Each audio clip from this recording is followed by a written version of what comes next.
Why are the movies I go see by myself are the most infuriating ones? Okay, so I originally wasn't gonna go see this. It was kind of a last-minute decision. After I made the Spotlight video, I got a couple comments, and well, not so much comments, so much as emails and shit asking me to watch the movie anyways. I was like, fine, I'll go. I didn't want to. I debated all night whether I was gonna go see this or not, but finally I was like, I'm sitting around at home, I might as well just fucking go. So I did, and I'm here, and it fucking sucked. God, this movie is fucking awful. I mean, oh my god. What a waste of a perfectly good cast, and it just... This is a movie I swear I would show people in a screenwriting class how not to write a screenplay. I mean, this is just so oh my god. I mean, if it was just a dumb family Christmas... You know why I hate Christmas, aside from the other reasons why I actually do hate Christmas? It's because I'd watch shit like this every year. I mean, like, god damn it, it's Okay, I mean, if it wasn't for the fact... Like, if this was just a standard dumb family dramedy, I guess, it wouldn't be that bad, but no, instead they want... I don't know what the fuck they were trying to do, but for some reason we think you're too much of a fucking dumbass to be able to tell anything that's going on, so the movie explains everything, from beginning to end. It explains everything, like you're too fucking stupid to figure it out on your own! This is like narration at its most abused. Okay.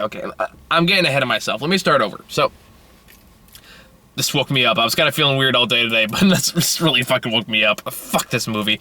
Okay, so, the movie begins right off the bat with open narration, as someone is telling you this story, and then it tells another... There's like 12 fucking stories, all supposed to be connected into one, only in the third act.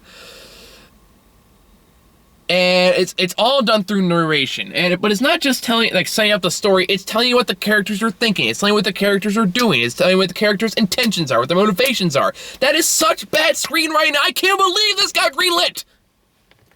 I mean, like, this is, like, I'd rather be watching Kirk Cameron Saving Christmas, and it did the same goddamn thing. At least that was fucking entertaining. Oh my god,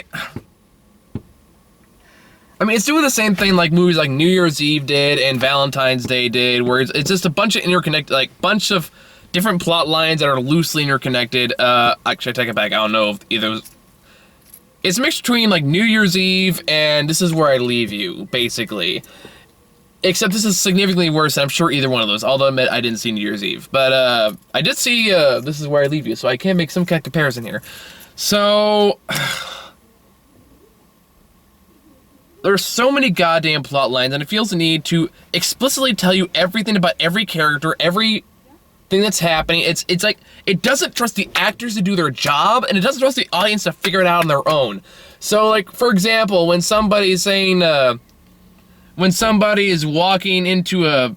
Like, if someone's feeling sad, or somebody's feeling emotional over something, or someone's feeling happy, they'll explicitly tell you, this character feels sad, this character feels lonely, this character hopes that she'll eventually find love in her life, but she can't It tells you everything!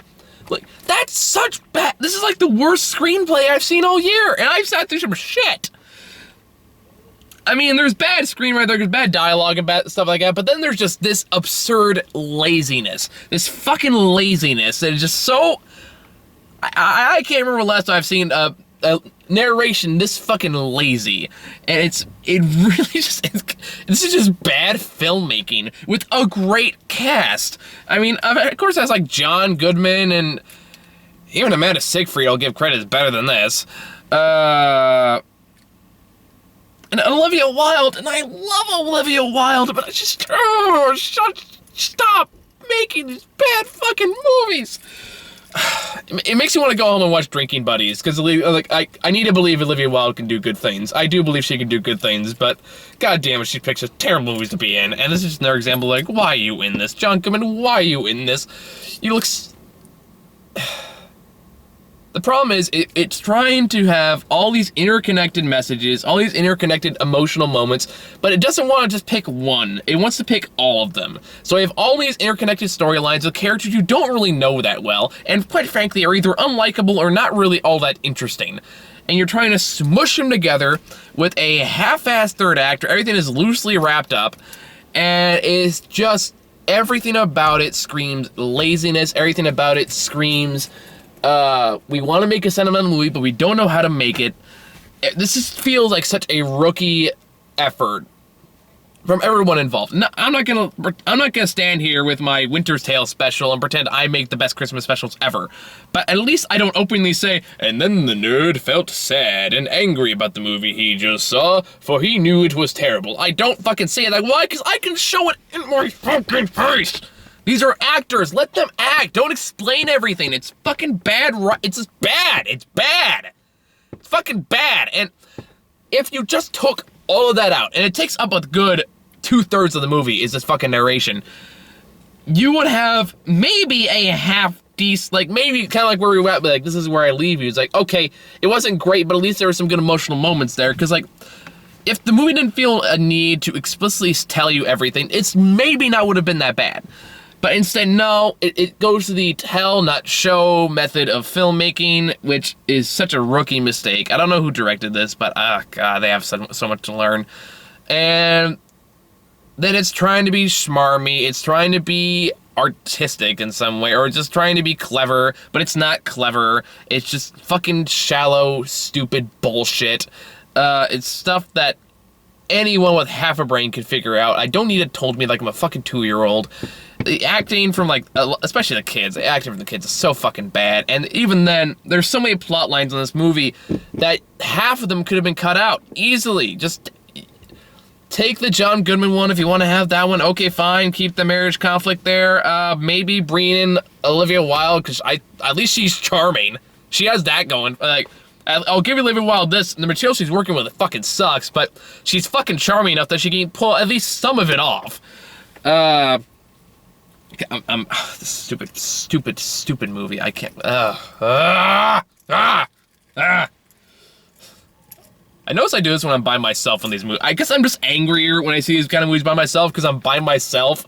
And it reminds me why we do this show in pairs is because at least when it's like I'm watching a terrible movie and I'm with somebody, at least I have somebody there who can share my pain. This is also why I get mad at Patrick. So that one is like, okay, at least I'm like the only one who saw this piece of shit and is completely miserable because of it. But I am the only one that saw this piece of shit, and now I'm fucking miserable from it. So I don't even have that shared experience, and that makes it a little easier to take in. I have to just admit that I saw 2 hours of this fucking padding bullshit.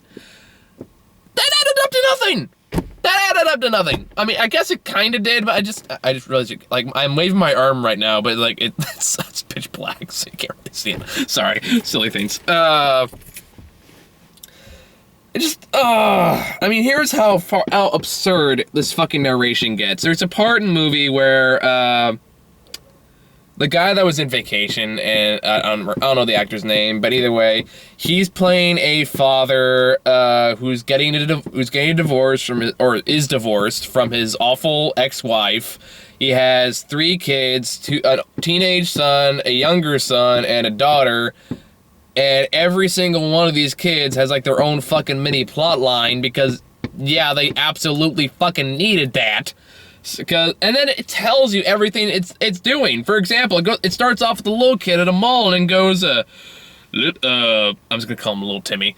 Little Timmy was looking for the perfect present for his older brother because he was feeling bad after their divorce. He needed something to heal him from his wounds of his past. So he was trying to find the perfect, inexpensive gift to get his older brother so he would be healed from his pain. That's more or less exactly what they said. And then it pans over to the older brother, and it goes, I'm just gonna call him Freddy. I don't know the character's name. I was making up as I go along. Freddy really wanted to kiss the girl.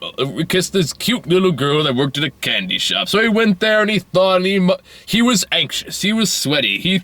He would think, just be cool, and don't look at her boobs. And, and then it keeps fucking going.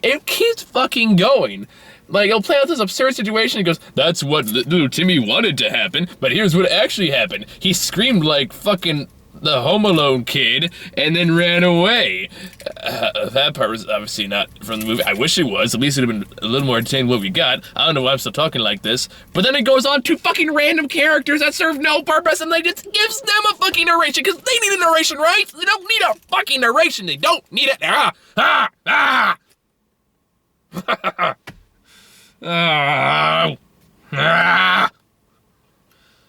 Well, I'm glad I saw Spotlight last week. I'll say that much. Fucking Jesus Christ. And then like when he does finally get the kiss, it pans over this random ass security guard and goes, I think his name actually was Frederick. Frederick thought about intervening in this kiss because they were doing it, not because they were doing it publicly, because they were doing it so badly. But then he remembered every kiss he had under mistletoe from the beginning of time, and he thought it was sweet. Why did that need to be there? Why? I mean, I get it's trying to be sentimental. I get this trying to be heartfelt. I get this trying to have good emotional moments. But you know how you get good emotional moments? You don't explain to me that it's an emotional moment. You let the moment breathe. You let the actors do their job. You let it be. You don't say anything. You just don't. It's bad movie making. God, this is a fucking rookie mistake, and everything about this says it's a rookie mistake, and I don't know how they got the cast they did for this. I really don't, because I watch this, like, none of these actors, even the bad ones, deserve to be in this. And there's also no reason this can't be cut down an hour and a half. There's no justification for the 2-hour mark that this is. In fact, I looked at my phone an hour into it. I remember thinking, we're only an hour into this? This is, really? Fucking really? We're only an hour into this. We still have a whole nother hour to go. And it feels like most of the plot lines are being wrapped up to begin with.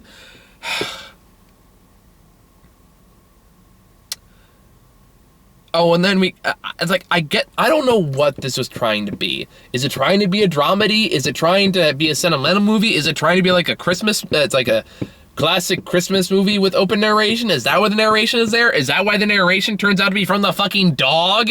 Which actually happens? I'm not kidding. The narration literally ends with, they're only human, and that's all I care about. Woof! Credits.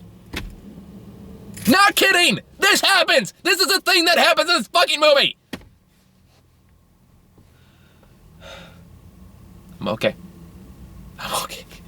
This is also why this is why I have other people with me in these reviews, is because when I'm by myself, I get a lot angrier. And if you watch the show a lot, you've seen me blow up plenty of times, but I blow up significantly more so when I'm by myself and I see a bad movie. Which is usually the only time I go see movies by myself, is when it's a bad movie. Fucking Christ. Okay, so yeah, I mean, I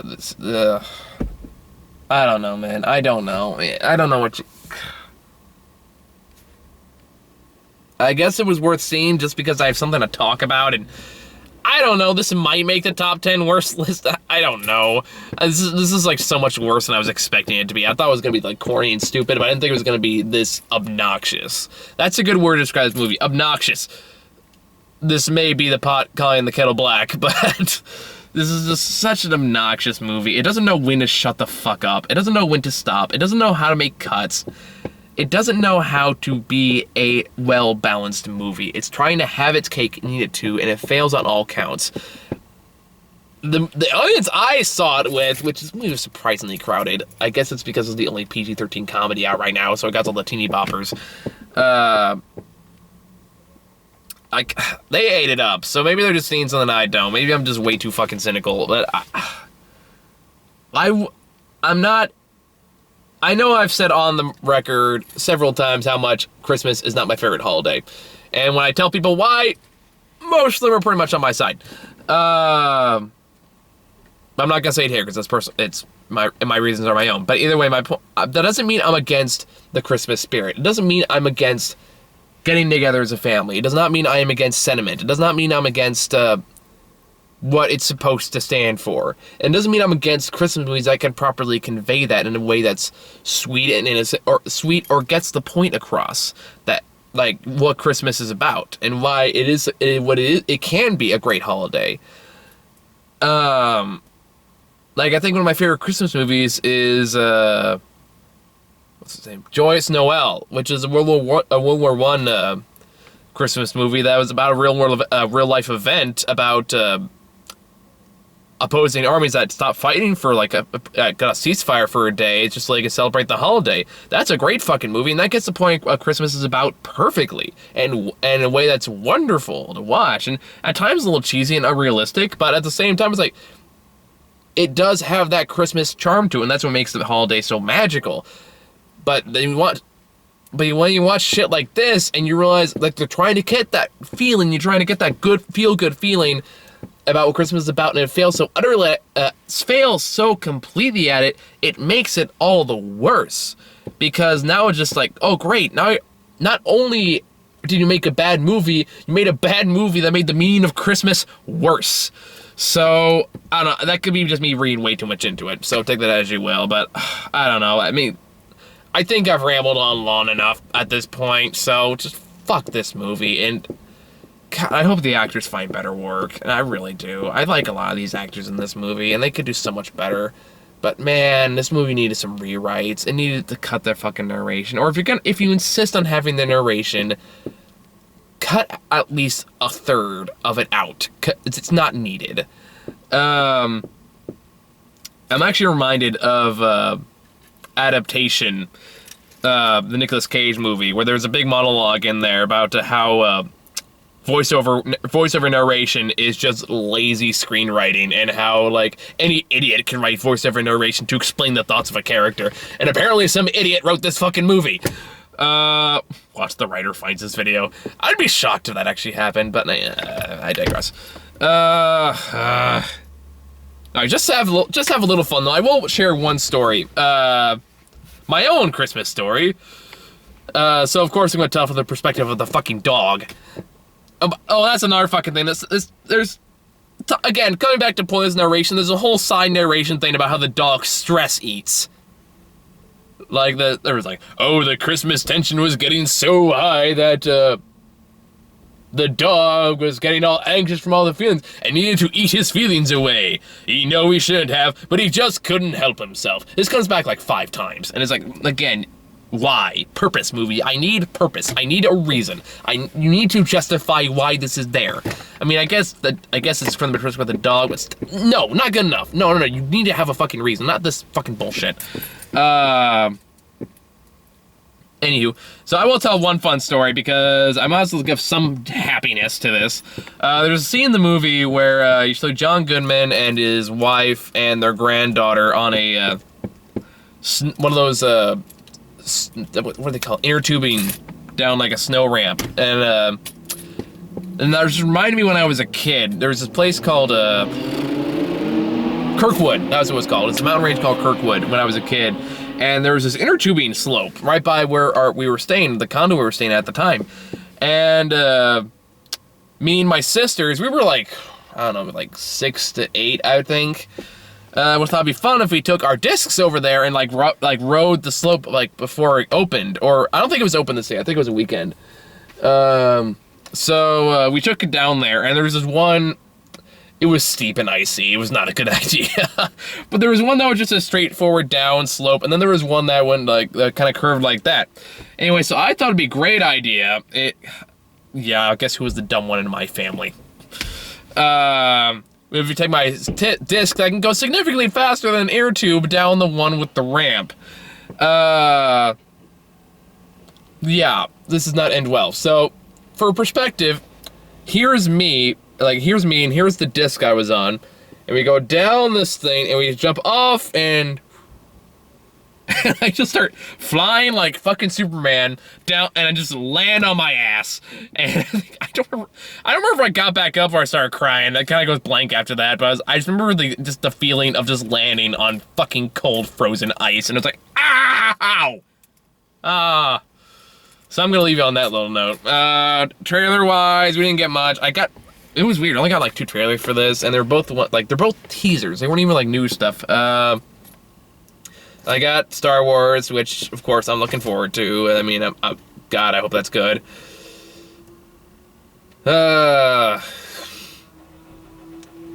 Wait, what was it? Sorry, I got distracted by Facebook. And then I got the Batman vs Superman teaser, which is kind of weird. Like, you can't even get the new trailer? Okay. But that was it. I mean, of all trailers to get in front of this movie, that was kind of an odd bunch. But then again, I am at this shitty theater in my hometown because I didn't want to drive all the way to San Jose today. So, yeah. It's good. It's a good way to get a little nostalgic, though. I mean, I used to come to the theater all the time as a kid just to see whatever was out there with friends I had at the time. It's a good little bit of nostalgia. In fact, I can show you. You guys might have to use this to track where I live, but fuck it. For some reason, I'm feeling sentimental moments because it's that Christmas season, and I'm feeling a little off because I just saw a really bad Christmas movie, but. Platinum Theaters. No, I used to go here all the time. My parents used to drop me off, and we just come over here just to see whatever the hell was playing. Those were good times. Yeah. Anyway, I think I've rambled on long enough. So, later this week, it's gonna be Thanksgiving week, so we're gonna try to cram as much as we can. I know me and Grant are going to get together tomorrow and review some Jessica Jones episodes. Make sure you keep an eye out for that. Otherwise, we're going to see Hunger Games, or I'm going to see Hunger Games at least. I don't know who's going to be with me on that one. And then I think me and Karina are going to try to see The Night Before on Tuesday. So hopefully that will work out. So I think that's all I got, guys. Thank you all for watching. See you all later this week. Bye.